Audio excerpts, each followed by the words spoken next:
धन धन सतगुरु तेरा ही आसरा। प्यारे सतगुरु जी की प्यारी साध संगत जी, आप सभी का हार्दिक स्वागत है हमारे YouTube चैनल में।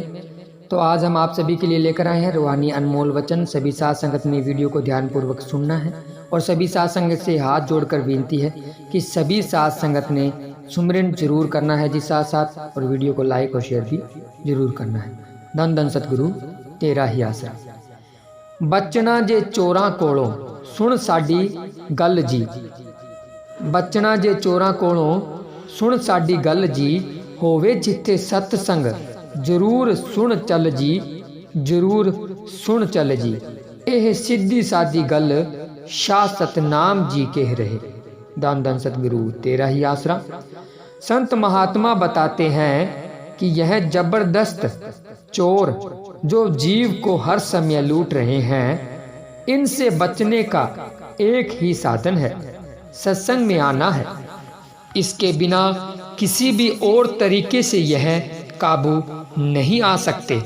सत्संग में ही इनसे कुछ बचाव हो सकता है।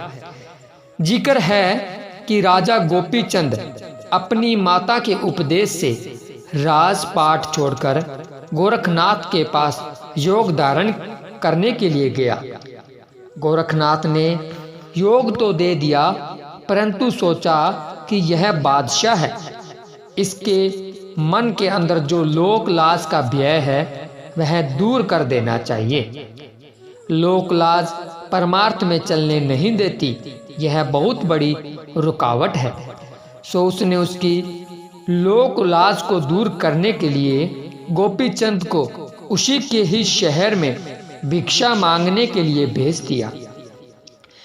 गोपीचंद शहर में भिक्षा मांगता मांगता अपनी रानियों के पास गया तो रानियों ने अपने गहने इत्यादि जो कुछ भी था सब बादशाह को दे दिया, क्योंकि बादशाह के बिना उनके हार श्रृंगार किस काम के थे। सबके बाद उसने अपनी माता के दरवाजे पर जाकर भिक्षा मांगी। माता कहने लगी, हे योगी, जो कुछ तू मांग कर लाया है यह सब योगियों ने खा जाना है, तेरे पास कुछ भी नहीं रहेगा। इसलिए मैं तुझे 3 बातों की भिक्षा देती हूँ जो कि तेरे ही काम आने वाली है। पहली यह कि नरम से नरम बिस्तरे पर सोना। दूसरा यह कि स्वादिष्ट भोजन खाना। तीसरा यह कि मजबूत किले में रहना। गोपीचंद यह सुनकर कहने लगा, माता जी, मैं तेरे उपदेश से तो योगी हुआ हूँ, परंतु अब तू कैसा उल्टा उपदेश कर रही है। देख माँ, जंगलों में नरम बिछौने, स्वादिष्ट भोजन तथा मजबूत किले किस प्रकार मिल सकते हैं। यह सब तो मैं त्याग कर चला हूँ। वहाँ तो जमीन पर लेटना, सूखे टुकड़े खाने तथा वृक्षों की नीचे रेन बसेरा करना पड़ेगा। ज्यादा हुआ तो तिनकों की बनी छपरी मिल जाएगी। माता जी, तेरी ये बातें मेरी समझ में नहीं आई। माता कहने लगी, योगी, तू मेरा मतलब नहीं समझा। मेरा मतलब यह है कि तू रात दिन मालिक की याद में जागते रहना। जिस समय नींद ज्यादा तंग करे तथा तुझे जहां भी गिरा दे वहीं पर सो जाना। चाहे कैसी भी जगह होगी वह तुझे गरम से नरम बिछोना लगेगा तथा ऐसी नींद आएगी जो कभी भी इन फूलों की सेज पर न आई हो। दूसरा यह कि जहां तक हो सके थोड़ा खाना, अर्थात भूखा रहना। जब भूख से प्राण निकलने लग जाए तो जैसा भी भोजन मिले खा लेना। उस समय 7 दिन का सूखा टुकड़ा भी तुझे बहुत ही स्वादिष्ट लगेगा।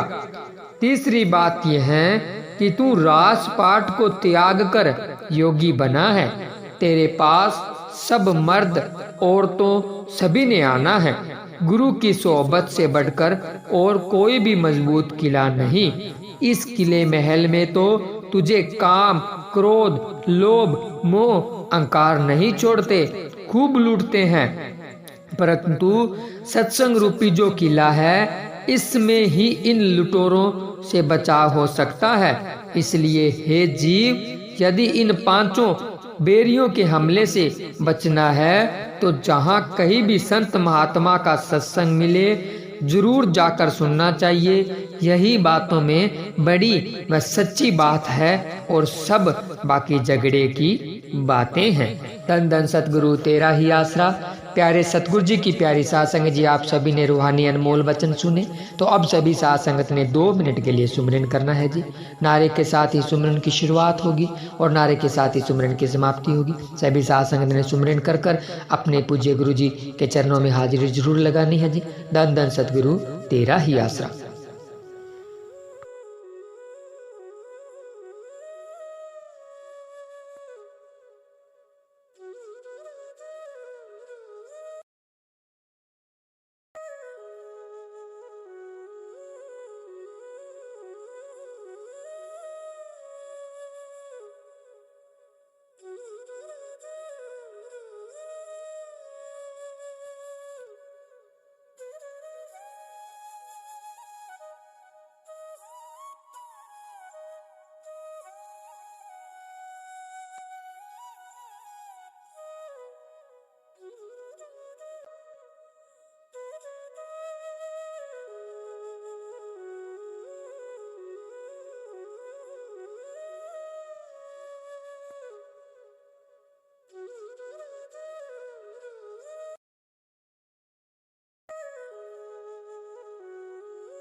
धन धन सतगुरु तेरा ही आसरा। सभी साथ संगत जी ने हमारे साथ रूहानी अनमोल वचन सुने, साथ साथ सुमरन किया और लास्ट में थोड़े से समय के लिए सुमरन कर कर शहंशाह जी के चरणों में हाजिरी लगाई।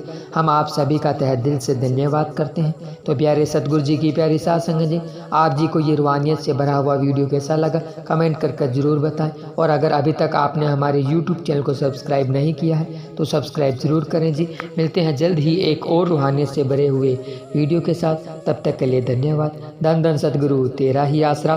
धन धन सतगुरु तेरा ही आसरा।